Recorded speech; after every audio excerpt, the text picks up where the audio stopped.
नमस्कार मित्रांनो, लाडकी बहीण योजनेसंदर्भात महत्त्वाचे अपडेट घेऊन आज आपण आलेलो आहोत। नवीन जीआर आलेला आहे।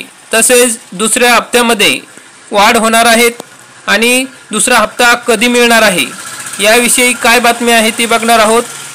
तसेच आता रिसबमिट हा नवीन ऑप्शन या ठिकाणी लाभार्थ्यांना अर्ज करताना त्या ठिकाणी अर्जामध्ये येत आहे। तर मग रिसबमिट करताना ज्या ज्या अडचणी आलेल्या आहेत, कोणकोणत्या अडचणी येत आहेत त्या आपण सविस्तर बघणार आहोत, म्हणजे त्या अडचणी आपल्या दूर होतील। तसेच ई-केवायसी करण्याचा मार्ग मोकळा झालेला आहे। तर मग त्या संदर्भात डिटेलमध्ये माहिती बघणार आहोत। तरी हा व्हिडिओ आपण शेवटपर्यंत बघा। चॅनलवरती नवीन असाल तर चॅनलला सबस्क्राइब करून ठेवा, म्हणजे असेच महत्त्वाचे अपडेट आपल्याला वेळोवेळी मिळत राहतील।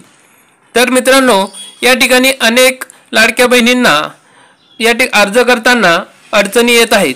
तसेच आता नवीन पद्धतीने वेबसाईटवर अर्ज केल्यानंतर त्या ठिकाणी ज्यांनी OTP द्वारे अर्ज भरलेला होता त्यांना सर्वांना रिसबमिट हा ऑप्शन येत आहे। मग त्या संदर्भात जरा गोंधळाचे वातावरण झालेले आहे। नेमकं काय करावं, कसे करावं हे समजत नाहीये। तर त्या ठिकाणी त्यांच्या काय समस्या आहेत त्यांनी कमेंटमध्ये लिहिलेल्या आहेत, तर त्यांच्या समस्यांचं आपण बघूयात। मी 2 वेळा फॉर्म भरला आहे। पहिला फॉर्म आधार कार्ड नसल्यामुळे तो रिजेक्ट झाला आहे। मग तो फॉर्म एडिट सुद्धा होत नाही, ऑलरेडी सबमिटेड दाखवत आहे। पण जो फॉर्म मी दुसरा फॉर्म भरला आहे डिटेल टाकून तो फॉर्म अप्रूव्ह झाला आहे। मग मित्रांनो, या ठिकाणी 2 फॉर्म भरण्याची गरज नाही, तुम्ही घाई करू नका। तर ठीक आहे, हे बघा। पण सर्वात महत्त्वाची गोष्ट म्हणजे जर तुम्ही परत फॉर्म भरला तरी तुमचा अप्रूव्ह होऊ शकतो, पहिला जर रिजेक्ट वगैरे झाला असेल तर। आणि आधार कार्ड परत दिले, वेबसाईटवर बँकेने झेरॉक्स दिली, 2 दिवस झाले मेसेज आले नाही, अप्रूव्ह झाला तरी पैसे आले नाही। पण तुमचे जर 31 जुलैनंतर तुमचा फॉर्म अप्रूव्ह झाला असेल तर त्या ठिकाणी आता पुढच्या महिन्यात दुसऱ्या हप्त्यात तुम्हाला पैसे येतील। मी राहतो विरारला, पण माझे मतदान कार्ड गावचे आहे। तर मतदारसंघ कोणता टाकावा? तुमच्या आधार कार्डवर जो पत्ता आहे आणि ज्या पत्त्याजवळचा तुमचा मतदारसंघ असेल तो मतदारसंघ त्या ठिकाणी टाका। सर, आज मला सकाळी रिसबमिटचा ऑप्शन आला आहे, तर मी आधार फ्रंट बाजू आणि बॅक बाजू आणि बँक पासबुक पण अपलोड करून एडिट केले आहे आणि सबमिट पण झाला आहे। तर आता माझा फॉर्म अप्रूव्ह होईल का? 100% अप्रूव्ह होणार। सर, आधार कार्ड नवऱ्याच्या नावाने आहे, पण बँक अकाउंट लग्ना आधीच्या चालेल का? दिले तर नाही चालणार। तुमचं जे आधार कार्ड आहे, आधार कार्डच्या नावावर जे अकाउंट नंबर आहे तेच अकाउंट नंबर लागेल, कारण की त्या ठिकाणी DBTला अडचण येऊ शकते, कारण की आधार कार्ड बेस DBT होणार आहे, म्हणजे तुमचे पैसे जमा होणार आहे ते आधार कार्डच्या नावावर होणार आहे। त्यामुळे तुम्ही नवीन पोस्टामध्ये एक अकाउंट काढून घ्या, म्हणजे तुमचं त्या ठिकाणी पैसे तिथे जमा होतील। नंतर ज्याचे पैसे आले त्यांनी पण रिसबमिट करायचे आहे काय? काहीच गरज नाही, तुम्हाला रिसबमिटचा ऑप्शन येणारच नाही, त्यामुळे तुम्ही रिसबमिट करण्याची गरज नाही। ज्यांचे पैसे आले आहे त्यांना काही गरज नाही आहे रिसबमिट करण्याची। मी आधी OTP थ्रू भरला लिंकवरून, तेव्हा आधारचा ऑप्शन नव्हता म्हणून मी परत फॉर्म भरला, त्याला सगळे इन्फॉर्मेशन टाकले, मग 2 फॉर्म झाले। आता तो जो नवीन भरला आहे तो अजून पेंडिंगमध्ये आहे। मग या ठिकाणी तुम्ही असे 2-2 फॉर्म भरू नका। पेंडिंग म्हणजे त्या ठिकाणी तुमचा तपासायचा राहिलेला आहे अर्ज, त्याचा अर्थ असा होतो। त्यामुळे तुम्ही एकच फॉर्म भरा, कुठल्या तरी एका फॉर्मलाच क्लिक व्यवस्थित हे करून घ्या। 8 तारखेला आधार OTP मार्फत फॉर्म भरला, अजून पण पेंडिंग दाखवत आहे।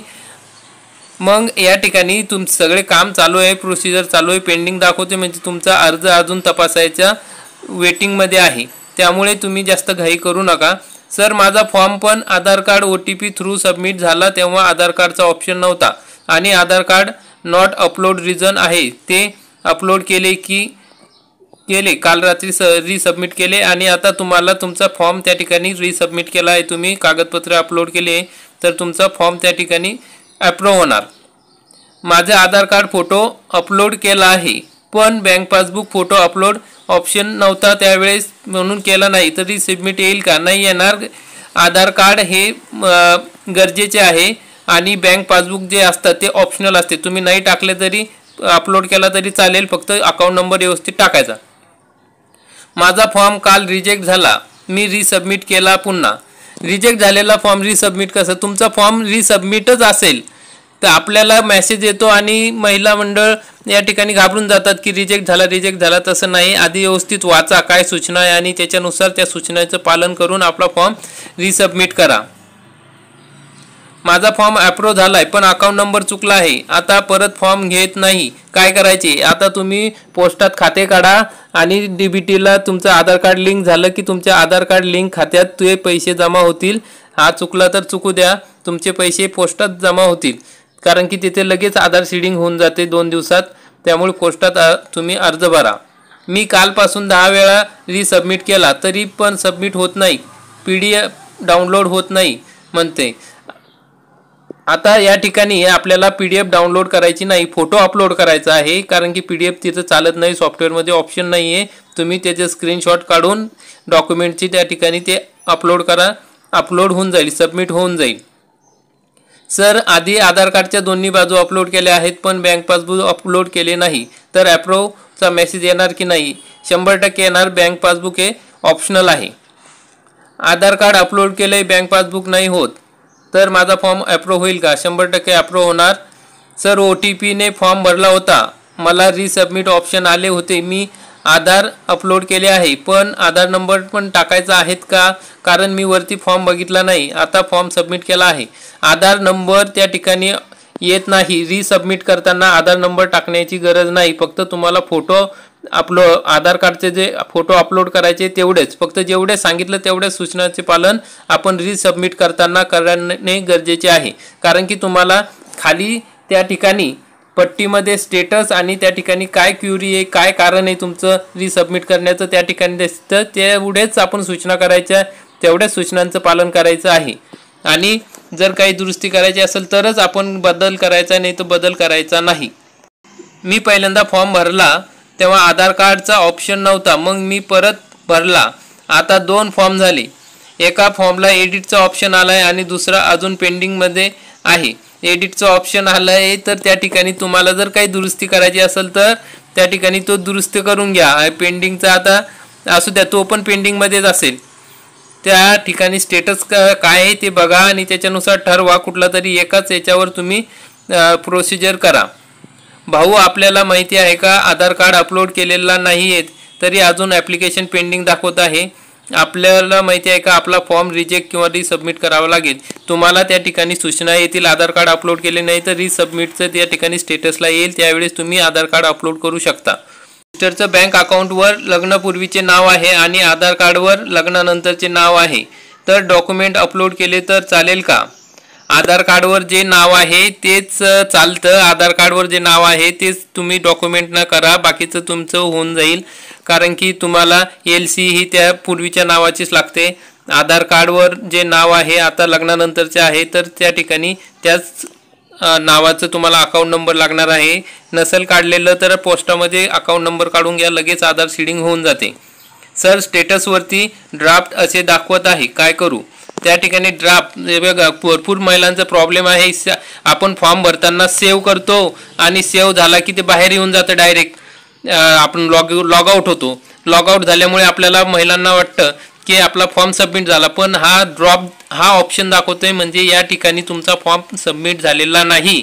तुम्ही परत एडिट ऑप्शनमध्ये जा आणि सर्व माहिती चेक करा आणि तो सबमिटचं बटन दाबा, तरच तुमचा फॉर्म पुढे जाईल, अधिकारी तपासतील, नंतर तुम्हाला स्टेटस, पेंडिंग, रिसबमिट काय ऑप्शन यायचे ते येतील. आधी तुम्ही फॉर्म सबमिट करणे गरजेचे आहे. त्यामुळे ड्राफ्ट हा म्हणजे फक्त तुम्ही सेव्ह करून ठेवला आहे, त्याचा फॉर्म तुम्ही अपलोड केलेला नाही. तर मित्रांनो अशा पद्धतीच्या अडचणी ह्या महिलांना येत आहेत. भरपूर अशा कमेंट आलेल्या आहे, भरपूर. त्या ठिकाणी आपण हा जो व्हिडिओ आहे आधीचा त्याच्यामध्ये त्या सर्व कमेंटला सविस्तर उत्तर दिलेले आहे.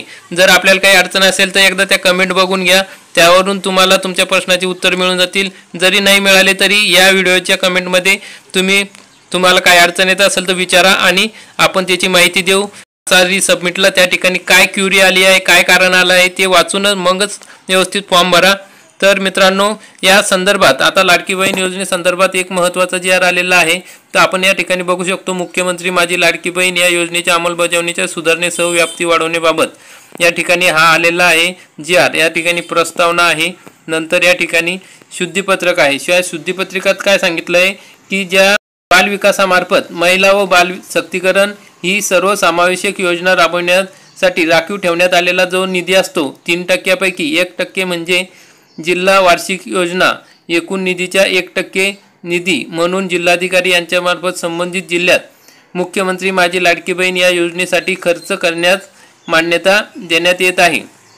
उर्वरित 2% जो निधी आहे तो निधी या निर्णयानंतर म्हणजे त्या तरतुदीत खर्च करावा. म्हणजे आधी ज्या पद्धतीनं करत होते त्यासाठी तो 2% निधी खर्च करायचा आहे. ही फक्त 2024-25 या आर्थिक वर्षासाठीच हा निर्णय राहणार आहे. खर्च करण्यास जिल्हाधिकाऱ्यांना या ठिकाणी सूचना देण्याचा हा महत्त्वाचा GR आहे. आपल्याला बघायचा असेल तर आपल्या टेलिग्राम चॅनलवरती हा पूर्ण GR त्या ठिकाणी दिलेला आहे. आपण तो सविस्तर वाचून घ्या, तिथनं डाउनलोडही करू शकता. तर मित्रांनो, अशा प्रकारची महत्त्वाची बातमी आहे. पुढील हप्ता हा 4,500 रुपये ज्या महिलांना आधीचा मिळाला नाही त्यांना मिळणार आहे आणि ज्या महिलांना आता 3,000 रुपये मिळाले त्यांना 1,500 रुपये मिळणार आहे. म्हणजे आधीच्या 3,000पेक्षा 4,500 असे वाढून येणार आहे. म्हणजे 3 महिन्याचे हे पैसे मिळणार आहेत. तर दुसरा हप्ता हा लाडकी बहिणीचा 15 सप्टेंबरपर्यंत मिळू शकतो. त्यामुळे ही अशी महत्त्वाची बातमी होती. अशा प्रकारे मित्रांनो आपण माहिती घेतली. तर आपल्याला हा व्हिडिओ आवडला असेल तर व्हिडिओला लाईक करा, चॅनलला सबस्क्राईब करा, बेल आयकॉनला क्लिक करा.